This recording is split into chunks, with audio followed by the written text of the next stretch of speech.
믿기 힘든 일이 일어났습니다. 그날 영국 히드로 공항의 입국 심사대 앞, 입국 사유가 불분명합니다. 대기실로 이동하십시오. 박영수 할아버지는 그 말을 듣는 순간 손에 들고 있던 가방이 천근만근 무겁게 느껴졌습니다. 그의 얼굴에서 모든 혈색이 사라졌고 떨리는 입술로 물었습니다. 제가 뭘 잘못한 겁니까? 16시간을 비행해 처음 밟은 영국 땅.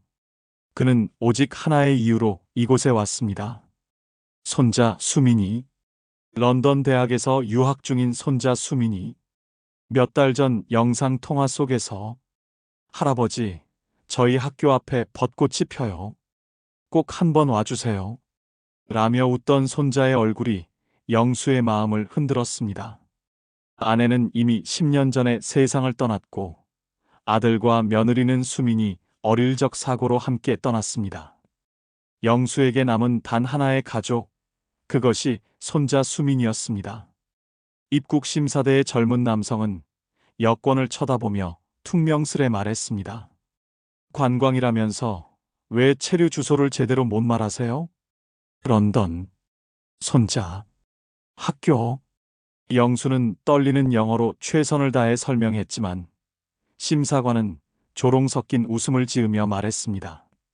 내가 뭐라고 하는지 알아듣겠냐? 다른 심사관들이 키득거렸고 순간 영수는 그 자리에 얼어붙었습니다. 자신이 얼마나 외롭고 약해 보였을지 한없이 작아졌습니다. 다음 항공편까지 이 대기실에서 대기하십시오. 낯선 영어, 차가운 시선, 이해받지 못한 억울함. 영수는 조용히 대기실로 걸어갔습니다. 손에는 낡은 가방 하나, 안에는 직접 손으로 짠 목도리, 한국에서 공수한 전통 약과 손자가 어릴 적 좋아하던 장난감 자동차까지. 그가 손자를 위해 몇 달을 준비한 선물들이 고스란히 들어 있었습니다. 유리창 너머로 활주로를 바라보며 영수는 생각했습니다. 내가 손자 얼굴 한번 보려고 이 먼 땅까지 온 게 이렇게 무모한 일이었을까? 손자 수미는 오늘 할아버지를 마중 나올 예정이었습니다. 비행기에서 내릴 때만 해도 얼마나 설레었던가. 하지만 이제 그 만남은 물거품이 된 듯 보였습니다. 할아버지, 꼭 와주세요. 저 혼자 살아서 가족 같은 사람이 필요해요. 수민의 그 말이 귓가에 다시 울렸습니다. 영수는 대기실 의자에 조용히 앉아 주머니 속에서 사진 한 장을 꺼냈습니다. 흑백으로 바랜 젊은 시절. 그리고 그 옆에는 한 줄의 메모가 쓰여 있었습니다. 언제든지 연락해. 우리가 형제처럼 지낸 거, 난 절대 잊지 않을게. 그 메모의 주인공은 50년 전 영수가 영국 해병대와 함께 복무하던 시절 만난 한 친구였습니다. 1970년대 말 말레이시아 파병 작전에서 그는 자신보다 어린 영국 병사 몇 명을 위험에서 구해냈고 그중 한 명이 바로 찰스 그레이 소위였습니다. 그날 이후 영수와 찰스는 형제처럼 지냈습니다. 하지만 세월이 흘러 편지는 끊기고 연락은 오래 단절되었습니다. 단지 사진 한 장과 전화번호 하나만이 남아있을 뿐이었습니다. 그 전화번호 아직도 통할까? 대기실의 침묵 속에서 영수는 낡은 지갑을 꺼내었습니다. 그리고 떨리는 손으로 그 오래된 번호를 눌렀습니다. 전화 연결음이 길게 이어졌습니다. 이게 뭐 하는 짓인가 싶기도 했습니다. 40년도 넘은 번호. 그 사람은 여전히 영국에 있을까? 아니, 살아는 있을까? 하지만 지금 이 순간 박영수에게는 선택지가 없었습니다.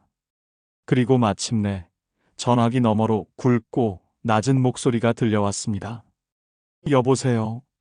영수는 순간 얼어붙었습니다. 하지만 곧 정신을 가다듬고 조심스럽게 입을 열었습니다. 찰스, 나야. 한국에서. 박영수, 그리고 몇 초간의 침묵. 그러다 놀란 숨소리와 함께 목소리가 터져나왔습니다. 박, 영, 수. 세상에 정말 자네가 맞는 건가? 이게 꿈이야? 그 짧은 말 속에 세월과 감정이 한꺼번에 밀려왔습니다. 찰스는 감정을 가누지 못한 채 계속해서 물었습니다. 지금 어디 있는 거야? 무슨 일이야? 영국에 왔다고. 영수는 숨을 고르며 상황을 설명했습니다.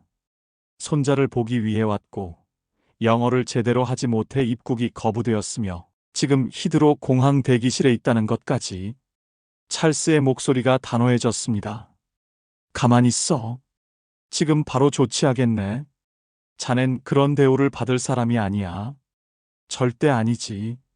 그 목소리에는 명령에 가까운 결단력이 실려 있었습니다. 영수는 그제야 조금 숨을 돌릴 수 있었습니다.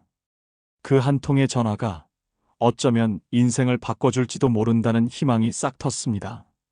몇 분 후 대기실 안은 갑자기 분주해졌습니다. 평소 조용했던 공간에 사람들이 몰려들었고 정장을 입은 공항 관계자 한 명이 급히 문을 열고 들어왔습니다. 혹시 박영수 선생님 되십니까? 그의 목소리는 단정했고 표정은 다급해 보였습니다. 저희가 사정 파악을 늦게 해서 정말 죄송합니다. 지금 당장 저희를 따라와 주시겠습니까? 영수는 당황했지만 조심스레 고개를 끄덕였습니다.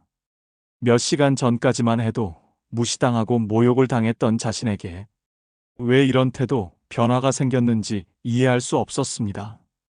그는 공항 직원의 안내를 따라 다시 입국 심사대로 향했습니다. 하지만 이번엔 그 길이 달랐습니다. 대기실 뒤쪽 비밀스러운 문이 열리더니 외부인 접근이 제한된 통로를 따라 이동했습니다. 그리고 마침내 도착한 곳, 히드로 공항 내부의 특별 귀빈실이었습니다. 아늑한 소파, 고급 커피 머신, 곳곳에 비치된 영국 왕실 사진들. 그곳은 분명 정치인이나 왕족 혹은 군 고위 인사들만 이용하는 곳이었습니다. 선생님, 곧 고위 인사께서 직접 방문하실 예정입니다. 공항 직원은 정중하게 말했습니다. 그 순간 라운지 문이 다시 열리고 흰 머리를 단정하게 빗은 중년의 남성이 들어섰습니다. 찰스 그레이, 전 영국 해병대 소장, 현재는 국방부 특별고문. 그는 문을 열고 들어서자마자 영수에게 다가와 두 팔을 벌렸습니다. 빡! 정말 오랜만일세. 그의 눈가도 촉촉히 젖어 있었습니다. 영국이 자네를 이렇게 대했다는 게 믿기지 않아. 자네는 내게, 그리고 우리에게 전설 같은 존재야. 찰스는 곧바로 공항 책임자에게 전화를 걸어 직접 항의했고, 입국 심사 당시 모욕적 언행을 했던 직원의 신원까지 확인하며 책임을 묻겠다고 말했습니다. 영수는 여전히 어리둥절했습니다. 하지만 분명한 건 그 오래된 전화번호가 기적을 만들어내고 있다는 사실이었습니다. 다음 날 아침, 박영수는 손자 수민의 아파트에서 따뜻한 햇살 아래 눈을 떴습니다. 전날의 일들이 마치 꿈처럼 느껴졌지만 탁자 위에 놓인 훈장과 명함들, 그리고 침대맡에 가지런히 놓인 신문 한 장이 그 모든 게 현실이었음을 말해주고 있었습니다. 신문 일면에는 커다란 제목이 실려 있었습니다. 잊혀진 용기, 한국 노인의 숨겨진 이야기. 박영수의 젊은 시절 사진과 함께 훈장을 받는 장면이 담긴 사진도 함께 실려 있었습니다. 그 기사는 단 하루 만에 수많은 사람들의 마음을 울렸습니다. 런던 공항에서 입국을 거부당한 한국인 노인. 그러나 그는 50년 전 영국 병사들의 생명을 구한 숨은 영웅이었다. 기사는 영수의 이야기뿐만 아니라 그가 손자와 다시 만나는 장면, 그가 말한 한 문장도 함께 실었습니다. 내가 누구인지와 상관없이 모든 사람은 존중받아야 합니다. 그 문장은 수많은 SNS에 공유되며 짧은 시간 안에 영국 내에서도 큰 반향을 일으켰습니다. 오후가 되자 공항에서 한 통의 전화가 걸려왔습니다. 공항 측은 정중히 박영수 선생님의 방문을 요청했습니다. 그는 수민과 함께 다시 공항으로 향했습니다. 도착한 공항 로비에는 기자들이 모여 있었고 공항장 리처드와 입국 심사 당시 문제를 일으켰던 콜린스 심사관도 나와 있었습니다. 콜린스는 고개를 숙인 채 영수 앞에 섰습니다. 박 선생님, 제가 잘못했습니다. 그날 저는 선생님의 말씀을 귀 기울여 듣지 않았고 태도 또한 무례했습니다. 변명의 여지가 없습니다. 그는 공항의 징계 절차에 따라 한 개월간의 직무 정지 처분을 받게 되었고 교육 이수 후 입국 심사관으로서의 재평가를 받게 되었습니다. 영수는 잠시 콜린스를 바라보다가 천천히 고개를 끄덕였습니다. 누구나 실수할 수 있지요. 다만 그 실수에서 배우는 사람이 되길 바랍니다. 그 말에 콜린스는 다시 한번 깊이 고개를 숙였습니다. 공항장은 기자들 앞에서 공식 사과를 발표했고 박영수에게 영구 명예 입국증과 함께 공항 명예 손님패를 수여했습니다. 그날 이후 박영수의 이름은 영국 현지 방송에서도 여러 번 언급되었습니다. 그의 이야기는 다큐멘터리로 제작되기 시작했고 몇몇 영국 대학에서는 그의 사례를 인권 교육의 실제 예시로 활용하기로 했습니다. 손자 수민의 학교에서도 그를 초청해 강연을 요청했고 학생들은 한국에서 온 할아버지의 이야기를 들으며 눈시울을 붉혔습니다. 그리고 박영수는 어느 날 수민과 공원 벤치에 나란히 앉아 말했습니다. 수민아, 할아버지는 이제 더 이상 외롭지 않구나. 수민이 고개를 돌려 웃으며 대답했습니다. 저도요, 할아버지.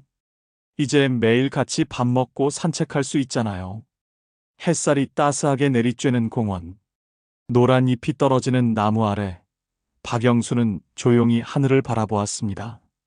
그리고 속으로 이렇게 중얼거렸습니다.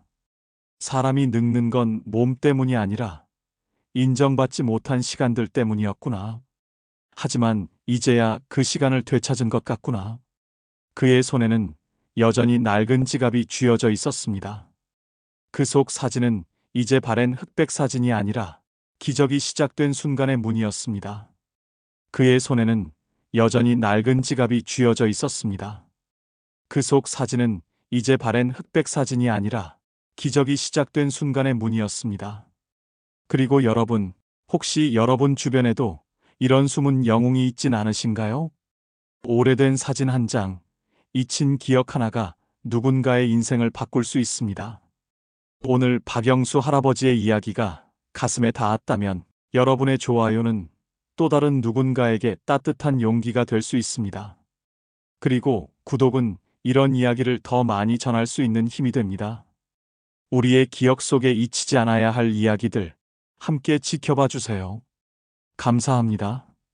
그의 손에는 여전히 낡은 지갑이 쥐어져 있었습니다. 그 속 사진은 이제 바랜 흑백 사진이 아니라 기적이 시작된 순간의 문이었습니다. 그리고 여러분, 혹시 여러분 주변에도 이런 숨은 영웅이 있진 않으신가요? 오래된 사진 한 장, 잊힌 기억 하나가 누군가의 인생을 바꿀 수 있습니다. 오늘 박영수 할아버지의 이야기가 가슴에 닿았다면 여러분의 좋아요는 또 다른 누군가에게 따뜻한 용기가 될 수 있습니다. 그리고 구독은 이런 이야기를 더 많이 전할 수 있는 힘이 됩니다. 우리의 기억 속에 잊히지 않아야 할 이야기들 함께 지켜봐 주세요. 감사합니다.